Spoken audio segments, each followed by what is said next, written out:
first of all, wish you a very happy, prosperous New Year 2021. Today, before we enter New Year, I would like to complete one video, which is an interesting video in Vedic astrology. Actually, somebody requested me to do this video. So, Rahu in all 12 houses. So, what happens when Rahu is in certain house from ascendant to 12th house? So the results really vary depending on the other planets aspects and the position of Rahu in a particular star. So whatever analysis that I am doing now is it's a kind of at a very high level, very generic. It may not happen to someone, it may happen to someone, okay, but most likely that's what the energy is. So now let us try to understand what is Rahu. I made many videos on Rahu. Please watch those videos for having some insights about this mystic planet Rahu. So basically Rahu is a foreign planet, an Asura planet. So basically Rahu is a significator for desire, material development, lust, obsession, self, fear, things that are not known, something mystic, something unfamiliar. Rahu is maternal grandfather. Rahu is technology. So Rahu is a never-ending desire. And Rahu is fascination. Rahu is status for celebrity, obsession. So Rahu does well with Saturn, Mercury, Venus, and he has two special aspects: fifth aspect, ninth aspect. From the position, from the house where he is positioned, he could see 7th house, 5th house and 9th house. And he co-lords Aquarius, which is a natural 11th house, represents fulfillment of desires. So Rahu co-lords this Aquarius sign. So coming to Rahu in houses. So Rahu is an ascendant. So we need to understand that, we need to see two sides of coin before we talk about the results of Rahu in first house, because Rahu in first house means Ketu is in 7th house. So first house is sun rising and 7th house is sun setting house. So basically this position is a bit difficult position for an individual to cope up this energy, because something strange, unfamiliar, unknown, all of a sudden kind of energy these people come across. So the incidents in their life, they are quite challenging. They are uncontrolled. So beyond their control, beyond individual's control. Rahu in ascendant makes a person a giant personality, a tall and well-built, strong personality. And also it makes an individual pessimistic. And Rahu brings fear also when he is an ascendant. The good things that Rahu could bring in ascendant is desire for development. So these people strive a lot to reach peak in their life, and they get exhausted at some point of time. So Rahu in ascendant actually takes a toll on health also if proper precaution is not taken. So with this placement, an individual,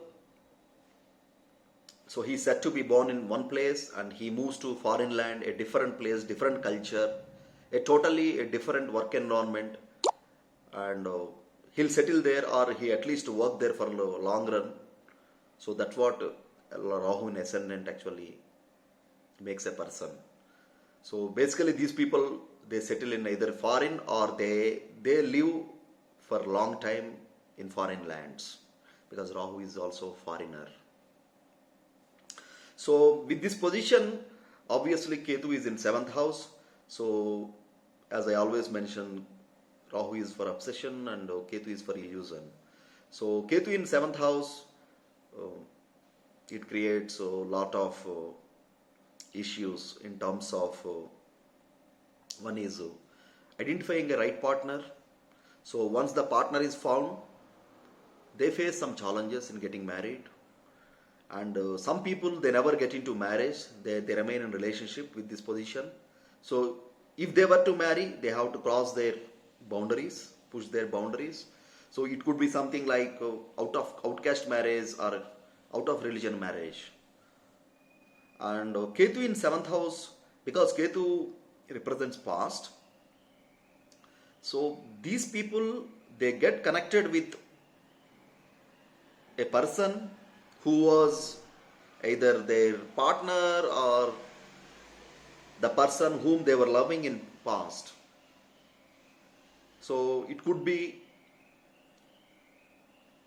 immediate past or it could be in a previous birth. So it is very difficult to conclude. So we need to look at the Shamsha and other Amshas to say, whether this particular person's spouse is from same birth or from previous birth, the connection. So the positive things, the Rahu that could bring being an ascendant is name, fame, and strive for success.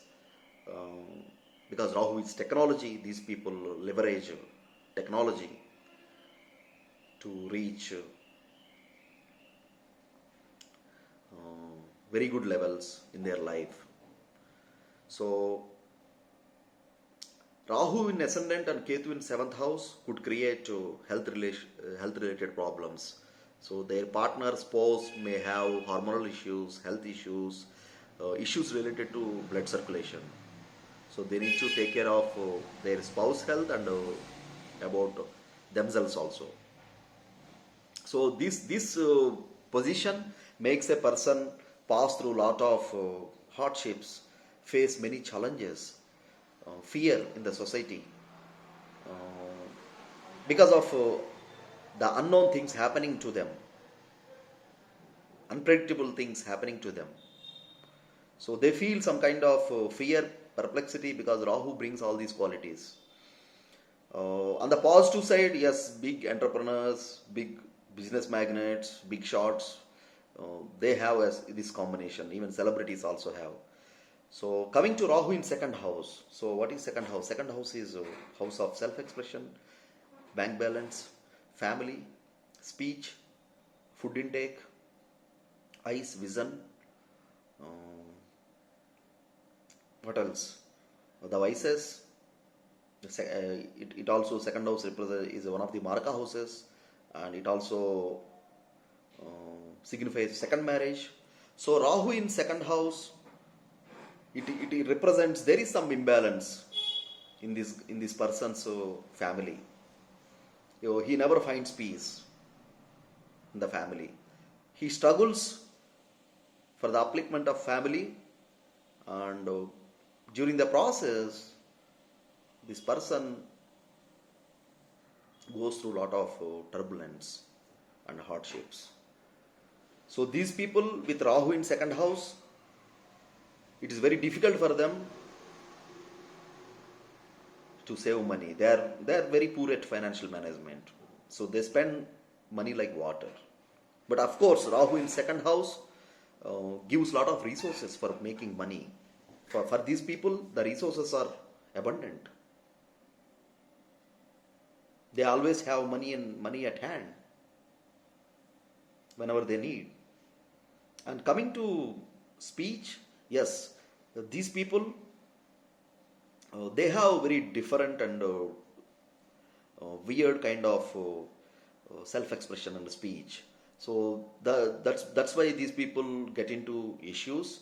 But Rahu, because they are foreign planet, so in 2nd house makes a person highly capable with foreign languages. A person who actually learned foreign languages, who could speak very good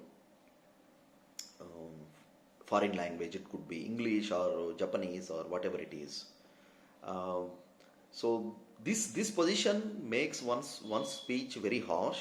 So they may actually get into issues because of their speech, Rahu being in their second house. And about food intake and food habits, so these people, they have very bad food habits, diet habits. They don't have control over their diet, so they always uh, eat in excess and face some problems related to infection, digestion, and other stuff. So wherever Rahu is there, Ketu is there, it means that house really requires some kind of balance and material development. Now coming to Rahu in third house. So Rahu in third house makes an individual the youngest in the family, usually, typically. So if a person has Rahu in third house without other planets, so it's likely that he's the youngest in the family. And Rahu becomes a malefic planet. He does really well in third house, because third house is house of courage. Because Rahu is Asura, a demon, he does really well. So third house represents communication. So these people, they are very good at social communication, publishing, leveraging technology in communication. They are very good speakers because they leverage the communication, because Rahu being in the third house. And also this position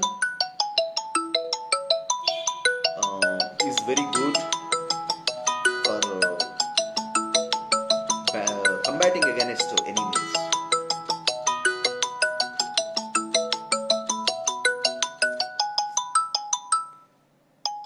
So friends, this is my analysis about Rahu in first, second and third houses. If you like the video, please subscribe to this video and also click on like button. Thank you.